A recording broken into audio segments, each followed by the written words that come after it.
Next session that we want to look at is conditional probability, and I'm going to use a scenario to briefly explain this concept. Okay. All right. So let's assume that there's a certain village, and A is the event that it rains on a randomly chosen day with a probability of 25%. Now, suppose in a particular day you get an extra piece of information that it is going to be cloudy, where B is the event that it will be cloudy on a randomly chosen day. So how would you update the chance that it rains on that day? In other words, what will be a probability that it rains given that it's going to be cloudy? Right. So based on this scenario, we can say that the conditional probability is actually used to update probabilities of event when you obtain an additional information. Okay. Now let's take a look at the general definition for conditional probability. If A and B are any two events defined on a sample space omega, then the conditional probability of A given B is defined as expressed in equation 8. Okay, so from equation 8, there's the probability of event A given event B. Okay, the vertical line here is showing the condition given event B, A given B. Okay, and we can express this conditional probability as probability of A intersection B divided by probability of B, where probability of B is greater than 0. Now let's take a look at this remark. If we make probability of A intersection B the subject in equation 8, we obtain the following multiplication rule as defined in equation 9. So once we make this the subject, probability of A intersection B the subject, it means that we are going to only hold this constant. So this will multiply this, okay? That's what we have here, so that this will stand alone. So once we make this a subject, we obtain the formula or the equation 9. All right, so since A intersection B and B intersection A are equivalent, and we know this from the commutative law, it follows from equation 9 that probability of A intersection B is similar to probability of B intersection A, okay?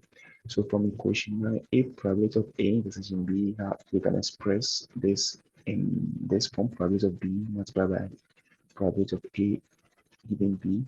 Then probability of B intersection A can also be expressed as probability of A multiplied by probability of B given A, okay? All right, so now let's quickly take a look at an example. All right, so the probability that a regularly scheduled flight departs on time is 0.83 or 83%. The probability that it arrives on time is 0.82 or 82%, and the probability that it departs and arrives on time is 0.7878 or 78%.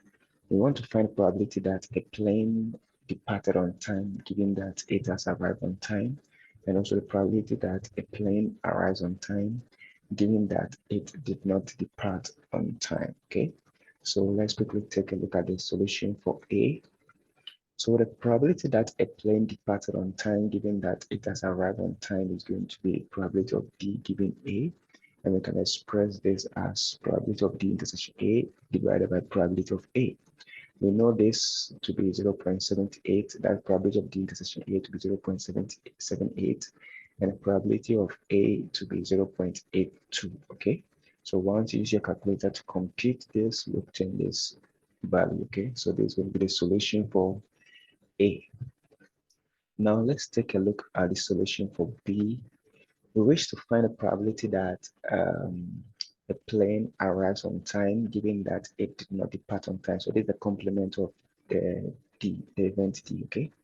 So the probability that a plane arrives on time, given that it did not depart on time.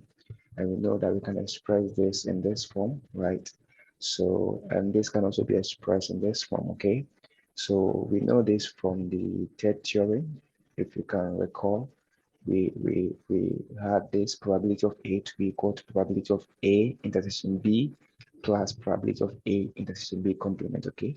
So now we have D here. So once we make probability of A intersection B the subject, we obtain this. If you have already missed that, I'm going to leave the link in the description of this video that is on laws and theorems of probability, or you can click on the link in the card above to check it out before you proceed with this one, if maybe it has escaped you how we got this. And also we know this probability of D complement from the theorem 2, from the proof of theorem 2, we know that probability of D complement is similar to 1 minus probability of D, okay? So you can also check this one out. All right, so probability of A, we know it to be 0.82, and we know probability of A intersection D to be, which is similar to probability of D intersection A, okay? We know this, they are similar. So it is same as 0.78, and this is 1 minus probability of D to be 0.8, okay? So once you use your calculator to compute this, you also obtain this result. So this is going to be the solution for B, okay? All right, let's try and look at another example. Suppose that we have a fuse box containing 20 fuses, of which 5 are defective. If 2 fuses are selected at random and removed from the box in succession without replacing the first, what is the probability that both fuses are going to be defective? Okay, so how do we get a solution for this? So let D1 denote the event that the first fuse is going to be defective, and D2 the event that the second fuse is defective. Now we wish to find the probability that both fuses are going to be defective as a D1 intersection D2, okay? Now, one thing that you have to note here is that there's a condition with regards to the problem. Once we pick a defective fuse, it would not be replaced. So it's going to have influence on the second defective fuse, okay? So the probability of first removing a defective fuse is going to be 5 out of 20, okay, because you have 5 of them. So if the first fuse is defective, then the probability of removing a second defective fuse from the remaining 4 will be what? 4 out of 19, okay? So basically, we want to find probability of D1 intersection D2, both fuses are going to be defective. And we can use the multiplication rule. So there is going to be probability that the first fuse is going to be defective, multiplied by probability that the second fuse is going to be defective, given that the first one is also what? Defective. And we know the probability that the first fuse is going to be defective is 5 out of 20, multiplied by probability that the second fuse is going to be defective, given that the first one is defective, which is 4 out of 19. So once you use a calculator to compute this, you obtain this result, okay? You can also leave your answer in decimal if you wish to.